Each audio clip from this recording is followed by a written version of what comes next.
It's time for our monthly real estate market report for Castro Valley.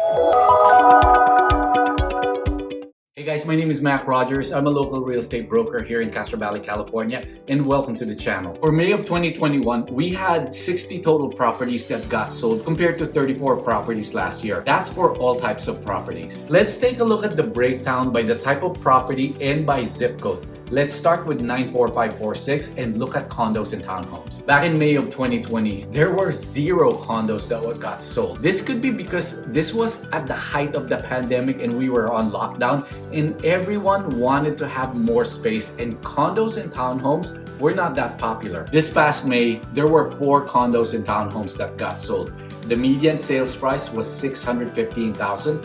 And the number of days on the market it took for a property to go pending or under contract was only 10 days. That's good. 10 days in real estate is very short. For comparison, here are the numbers since the beginning of the year. January, we had 4 properties that got sold and it took 12 days to go pending with a median sales price of $593,000. In Feb, 6 properties got sold and it only took 6 days to go pending with a median of $845,000. In March, we had 5 properties that got sold and it took 8 days to go pending with a median sales price of $760,000. And in April, 6 properties got sold and it took 9 days to go pending with a median sales price of $590,000. Now let's look at detached homes in 94546. This past May, there were 39 properties that got sold and it only took 7 days to get into contract or pending. The median sales price was $1.1 million.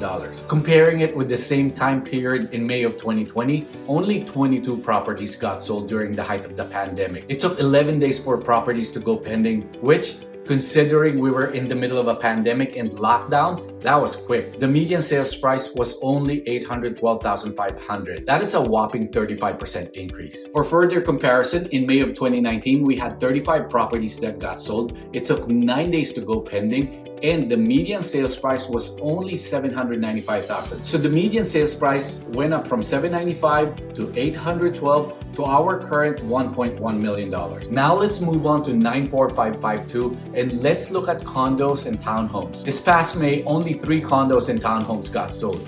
It took a very short 5 days to go pending with a median sales price of $775,000. Back in May of 2020, there was only 1 property that got sold. For a year-to-date comparison, these are our numbers for condos and townhomes here in the 94552 zip code. January, 1 unit.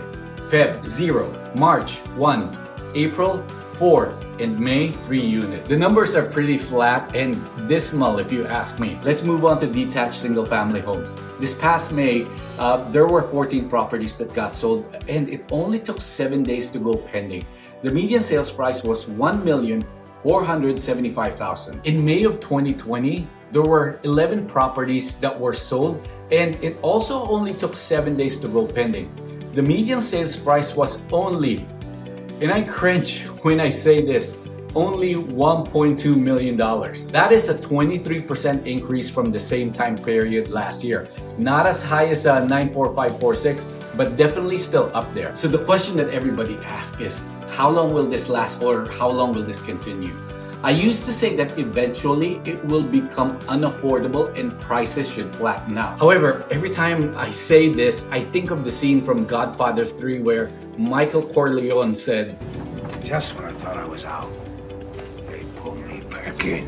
Well, for me, just when I think there possibly can't be any more buyers that can afford at these prices, in comes a new wave of home buyers that are stronger financially and more than willing to pay for these higher prices. These are actual well-qualified buyers. Unlike before the mortgage meltdown, where a lot of people were basically speculating and just buying up houses and waiting and hoping that it will just continue to go up, this is simply not the case right now. Demand is through the roof and supply keeps dwindling. For things to slow down, it would take a combination of higher interest rates and more properties coming on the market to eventually slow this rapid price acceleration. Now take note, I did not say a bubble or a crash, but a slowdown. That's our Castro Valley real estate market report for June 2021. Next week, we'll do the full East Bay real estate market report. See you then, and thanks for watching.